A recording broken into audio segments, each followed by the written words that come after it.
Hey everyone, it is Nyrisha the Growth Coach, and I am back for True Growth Tuesday. And my mission is to share my growth journey in hopes to inspire you on your growth journey. And today's True Growth Tuesday topic is friends and marriage. So if you guys didn't know, if this is your first time watching, first of all, I need to start doing that more often too. Thank you guys for tuning in. I don't think in my last couple videos I thanked y'all, and I apologize for that, because whether I get 1 view or 100 views or 2 views or 3 views, it doesn't matter.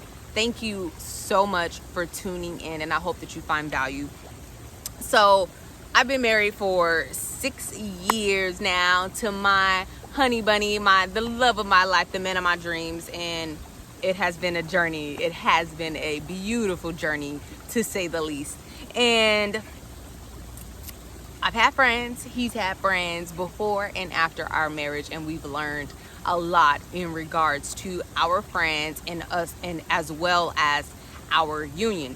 We've been together. We got together originally when we were in high school. I was a sophomore, he was a junior.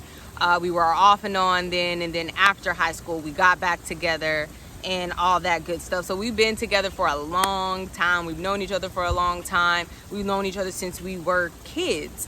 And so you can only imagine that transition of being kids, you know, life revolving around our friends and all of that good stuff, but then us then building and creating a family and building a union together, and having friends in the midst of that can get a little tricky. So that's why I wanted to create this video and talk about that. So friends before marriage. Before you're married, you're considered single. In my opinion, unless you are married, you're considered single. So a lot of the times your friends are gonna, I'm not gonna say a lot of times, sometimes your friends are going to take priority over your relationship, over your boyfriend or your girlfriend. That's just what happens. You want to go hang out with your friends all the time, and you know, you confide in your friends a lot. I know for me, my best friend, I used to rely on her a lot. Like, that's my best friend. When something went on, when something happened, whether it was good or bad or ugly, I would call my best friend. That's just what I did. And I'm sure that that's what a lot of you guys do. If you have a really close friend or close friends, you know, those are the people that you connect with. Those are the people that you created a bond with before you even got in a relationship, before you even got married. And that's why it's tricky, because you feel as if you are bound to that bond only, and you have a certain loyalty to that relationship. But when you're married, those things change. And so friends after marriage, things change, as they should. They're supposed to change. You're married now. You made a commitment and a decision to be with somebody for the rest of their lives, and you made the commitment to create and to build something with this person. So it doesn't matter the bond and the foundation and the things that you've created with somebody else outside of your union. That no longer matters, because what's first and what's priority is the union and the commitment that you made with your husband or your wife. So that's first and foremost. I'm not saying kick your friends to the curb and all of that, but there is now a boundary that needs to be created. There's now a boundary that needs to be put in place for the protection of your union. And I'm only talking about this, and I'm only telling you about this because your friends and your family honestly can get in between your union, and they could cause and they could put cracks and things in your foundation. And that's not what you want. You do not want anything or anybody outside of your relationship, outside of your marriage, to affect what's in it. That's something that you don't want. And so I can say, for me, as women, we like to talk. We like to run our mouths. We like to get on the phone and chat it up, and, you know, girl, this is what he did. I can't believe he did this. Oh, he sold this, he sold that. And sometimes when we're talking to our friends, we're not saying too nice things. You know, we're venting. Honestly, we're venting. And sometimes when you're venting, you're just saying stuff. You just, you know, rolling off your tongue. But you got to realize that if this is your husband, one, I'm sure your husband does not want you talking crazy about him to your friends. Like, he don't. I know my husband don't. And but also, some things should just be kept between you guys, because it's your marriage. This is your union, and it has nothing else to do with anybody else but you two. So some things you got to be able to know what you can and cannot share, what you should and should not share. I know because of the type of platform that I'm on, and I am giving you guys personal experiences. I am giving you guys personal stories in regards to my life, my marriage, my children, my parents. So I've had to have a conversation with my husband and ask him, is there anything that you wouldn't like me to share? Is there anything that you want just kept in between us? He said no, but we'll see. But you know, it's important. And then, you know, even as well as when it just comes to you guys just talking, you know, pillow talk, like, come on now, pillow talk. I think, unless depending on what type of relationship you have, that stuff should be kept between you guys. You know, different type of vulnerable conversations, y'all. That is where, especially for men, if you have a man that is comfortable enough for you to, for that will allow them to become vulnerable, and then they find out that you're going around telling your friends, and God forbid, you know, you're talking about him in a not so good light, that's just not gonna work. That will certainly put cracks in your foundation. And you know, keeping those things between you guys and having some things to you guys, that helps build trust. That helps build that foundation of trust, where you guys know that whatever goes on between you guys, y'all got each other's back. Something that I say, that I believe, and there are some times where it's not 100% so, but I talk to my husband about my husband. Even if I do go to somebody, even if I do go to my friend, or if I go to one of my moms to tell them about what's going on or what happened, and it's more so it already happened. I've already had a discussion with my husband, and he already knows. So in the event that he walks in the room and we're talking about it, or I'm on the phone and I'm not, you know, trying to hurry up and change the subject, I'm not trying to hurry up and get off the phone, he already knows that we've had this discussion, we've worked it out, we're good to go. And that's I would say another tip or suggestion I would give to you guys. Try to solve your issues in-house. Try to solve your issues between each other. Try to talk it out. Try to communicate before you get other people involved, before you get different family and friends involved, and still be very mindful and very cautious about who you allow to guide you guys in your union. It is so important, so important, because we can't do it all by ourselves. We do need help. I know for us, we started young, we're still learning. So yes, we do need guidance, we do need help, but it's so important that you have people or someone that's going to help you, that's genuine, that has your union, you know, your union in, you know, at heart. And that's extremely important. And so the next thing is friends who are not married.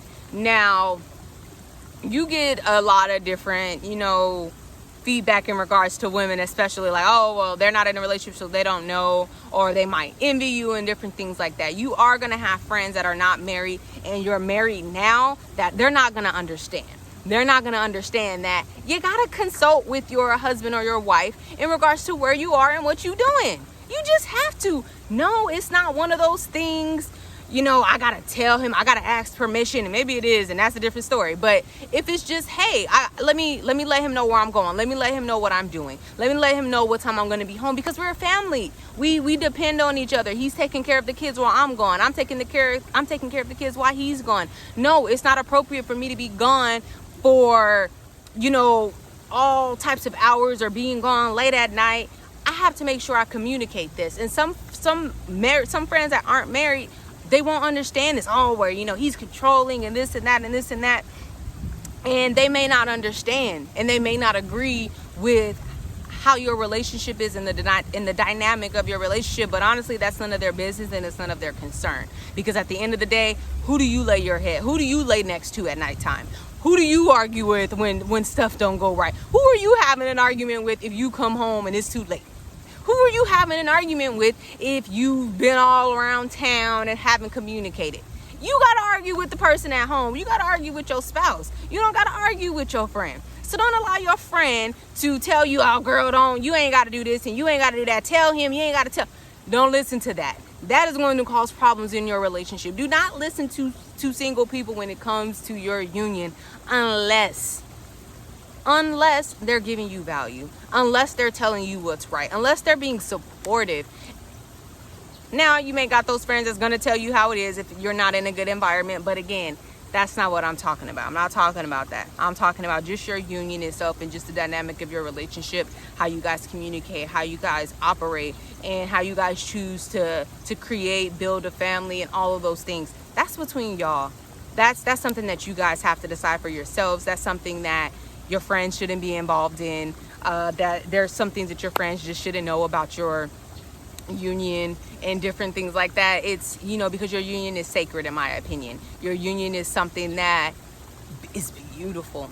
It's so beautiful. Your union, two people committing to each other for the rest of their lives, is something that I think is extremely beautiful. Two people choosing to grow together, because ultimately that's what it is. When you get married to somebody, because you're supposed to be growing until you're dead. If you are alive and well, you should be growing. If you got air in your body, you should be learning. You should be growing at all times. And if two people get together and they do that beautifully, and they grow together and build something amazing, that's what it's about. That, in my opinion, that's what marriage is about. Creating a bond like no other. Yes, I got a bond with my mom. I got a bond with my children. That's my blood. Those are the people. That's my family. That's the family that's mine by blood. But my husband is my family by choice. And he's my family because of what we've created together. He is my family. He's my best friend. He is my confidant. He is everything that I need. And honestly, if I didn't have any friends in this world, I think I'd be fine. Because I'm telling y'all, we have some good times together. We love each other. We enjoy each other. And whenever there's something that I want to talk about, whenever there's something exciting that happens in my life, now the person that I go to is my husband. Now the person that I want to tell everything to first is my husband, because that's what we've created and that's what we've built. And it's beautiful and it's amazing. And it's something that I pray and I wish for everybody. So if you're watching this video and you are married, I pray that you share the same feelings. The dynamics of your marriage may look a little bit different from mine. That's okay. The way that you operate your marriage, but as long as you are happy, as long as you feel a true connection and a bond to the person you said I do with, then you guys are on the right track.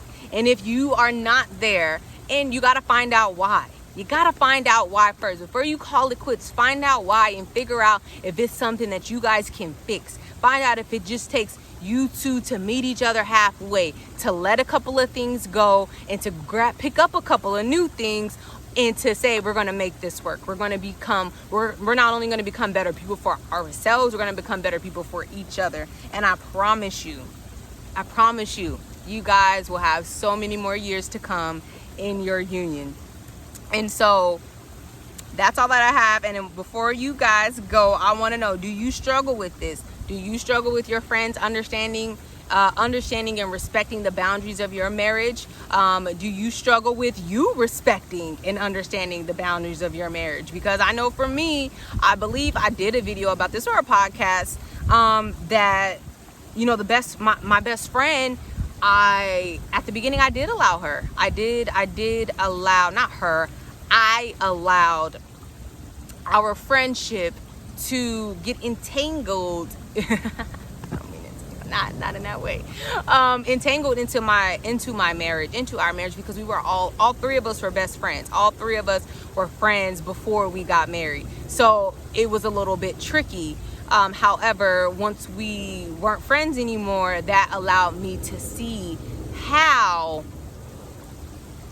I would say, I don't want to say involved, because there was never a time where she inserted herself into our marriage, but I inserted her. I would bring her into, all of our issues and talk to her about everything. So I learned during the break that we had, 4-year break, by the way. during the 4-year break that we had, I learned that I was going about it the wrong way. I was learning, and even then my husband didn't even know. My husband, even then when that stuff was happening, he was even unaware. But I became aware that that wasn't a good thing. And if we would have continued the dynamics of our marriage and our friendship in that way, we would have had issues in the future. So it was a good thing that we took that 4-year break from each other, to be able to allow me to create the foundation and the bond and the union that I've created, that me and my husband have created today. So that is all I have for you guys. I hope y'all, I'm sure y'all hear that train. I hear it all the time, but so I'm sorry if, you know, that's distracting. But thank you guys for tuning in. Please make sure you like, share, and subscribe, comment. Let me know if I added value. Let me know if you got an opinion about this. Just talk to me, y'all. Talk to me. I'm just kidding. Alrighty, you guys have a beautiful day, and until next Tuesday.